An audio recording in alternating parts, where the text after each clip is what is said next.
اگر بہن اپنی دلی خوشی سے اپنی وراثت حصے میں سے 1/3 حصہ بھائی کو معاف کر دے اور اس پر عہد بھی لے، پھر کسی ناچاکی کی وجہ سے بہن انکار کر دے تو کیا عہد توڑنے کا گناہ ہوگا؟ یہ ایک بڑا وہ ہوتا ہے کہ بہنوں کو شرمندہ کر کے ان سے حصے معاف کروائے جاتے ہیں، بس ایسے ہی بھری مجلس میں ان سے پوچھا جاتا ہے. ظاہر ہے ایک ہمارے ہاں تو ایک وہی دباؤ کی بات ہے. تو مفتی طارق مسعود صاحب نے ایک دن بتایا اسی پر کہ آپ ایک دفعہ بہن کو اس کا حصہ ہینڈ اوور کر دیں اور 2-3-4 دن کے بعد ہی اس مجلس کے بعد اسے کہیں کہ اب واپس کر دو، تو کبھی بھی آپ کو واپس نہیں کرے گی. ذرا ہر بندے کو ضرورت ہے، ہر بندے کی اپنی ضروریات ہیں، ان کے اپنے آگے بچے، اولاد، فیملی. تو سر اس پہ بھی بتائیں، یہ آخری سوال میں نے پوچھا ہے یہ معافی والا. یہ انہوں نے دو لفظ لکھے ہیں، ایک تو دلی خوشی کا لفظ انہوں نے لکھا، دوسرا انہوں نے معاف کر دے کا لفظ لکھا ہے. تو بہن اگر حصہ معاف کر دے تو ٹھیک ہے، بہن حصہ معاف کر سکتی ہے، لیکن اس کے لیے شرعاً 2 باتیں شرط ہیں. ایک بات تو وہی ہے جو انہوں نے لکھی ہے کہ دلی خوشی کے ساتھ، دلی رضامندی کے ساتھ وہ معاف کرے، معاشرتی دباؤ کی وجہ سے معاف نہ کرے. اس وجہ سے معاف نہ کرے کہ اگر میں نے حصے کا مطالبہ کیا تو بھائی حصہ تو دیں گے نہیں، خواہ ذلیل کریں گے، یا یہ ہے کہ اگر دے دیں گے تھوڑا بہت تو ساری زندگی جو ہے کے لیے مجھ سے قطع تعلق کر لیں گے. تو وہ نہیں چاہتی کہ اپنے خاندان سے کٹ جائے. ان اسباب کی وجہ سے وہ اپنا حصہ معاف کرتی ہے.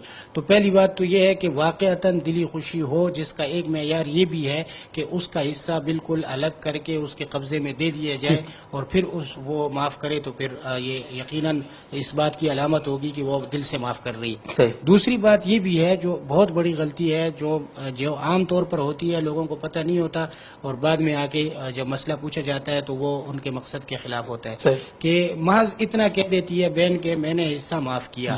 تو دیکھیں جو میراث کا حصہ ہوتا ہے یہ عین ہوتا ہے، فقہی طور پر عین دین کے مقابلے میں. دین وہ چیز ہے جو کسی کے ذمہ میں ہے، عین وہ ہے جس کا خارج میں ایک وجود ہے.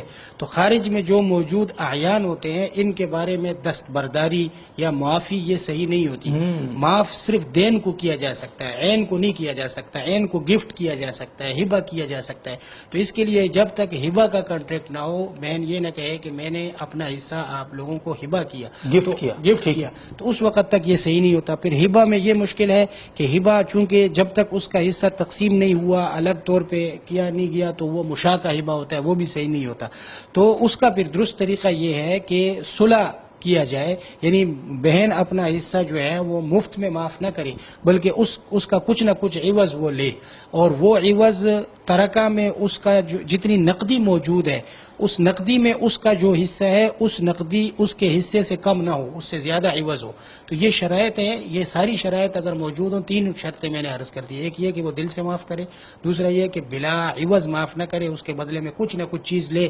مثلا ایک انگوٹھی لے لے کہ اس انگوٹھی کے بدلے میں معاف کرتا ہوں، لیکن کچھ نہ کچھ عوض جو ہے وہ اتنا ہونا چاہیے کہ ترکہ میں موجود نقدی سے وہ کم نہ ہو، کیونکہ اگر وہ اس سے کم ہوگا تو سود لازم آئے گا، اس سے زیادہ ہو. تو ان تینوں شرائط کے ساتھ اگر بہن اپنا حصہ معاف کر دیتی ہے تو وہ معاف ہو جائے گا، ورنہ فقہی طور پر وہ معاف نہیں ہوگا اور بعد میں جب بھی تقسیم ہوگی اس کا اس میں حصہ موجود ہوگا. ویری انٹرسٹنگ سر. یہ مطلب یہ جو معافی ہوتی ہے اس کا کوئی کانسیپٹ ہی نہیں ہے. ہاں بالکل، یہ ابراء کہلاتا ہے عربی میں، اور ابراء عن الاعیان جائز ہی نہیں ہے، ابراء عن الدیون ہوتا ہے. ٹھیک ہے، یعنی یہ ہمارے سامنے یہ کرسی ہے. جی بالکل ٹھیک ہے، یہ اس کا ایک وجود ہے سر. جی بالکل. اب یہ اگر بہن کے حصے میں آئی ہے تو وہ یہ نہیں کہہ سکتی کہ میں نے بھائی کو معاف کی، ہاں معاف کیا سے، بلکہ اس کے بدلے میں وہ کچھ نہ کچھ اتنی رقم لے کہ جو اگر ان کے والد صاحب نے کچھ نقد رقم بھی چھوڑی تھی تو وہ نقد رقم تقسیم ہوئی تو حصے میں جتنا بہن کو نقد رقم سے ملا تو اس رقم سے یہ رقم یہ کم نہیں ہونی چاہیے، کم نہیں ہونی چاہیے، برابر ہونی چاہیے، کم از کم زیادہ ہونی چاہیے، کچھ زیادہ ہونی چاہیے، کچھ زیادہ ہونی چاہیے. تو اس کے بعد اتنی رقم کے مقابلے میں آ جائے اور جو زیادتی ہے وہ بقیہ حصے کے مقابلے میں آ جائے، اور یہ پھر آپ اس کو گفٹ کا ایگریمنٹ. تو 2 صورتیں، مطلب ایک تو یہ ہے کہ میراث میں اس کا حصہ متعین مال ہے، جیسے آپ نے کرسی کی مثال دی، تو اس میں تو وہ گفٹ کر سکتی ہے، متعین چیز کو گفٹ کیا جا سکتا ہے. لیکن عام طور پہ جو صورت ہوتی ہے وہ متعین مال نہیں ہوتا، اس کا حصہ پھیلا ہوا ہوتا ہے، وہ زمین میں بھی ہوتا ہے، وہ ساز و سامان میں بھی ہوتا ہے، نقدی میں بھی ہوتا ہے. تو اس قسم کا پھیلا ہوا حصہ عربی میں مشاع کہلاتا ہے، مشاع کا گفٹ بھی نہیں ہو سکتا. تو اس لیے اس کا طریقہ پھر میں نے صلح کا بتایا، لیکن صلح میں پھر یہ شرط ہے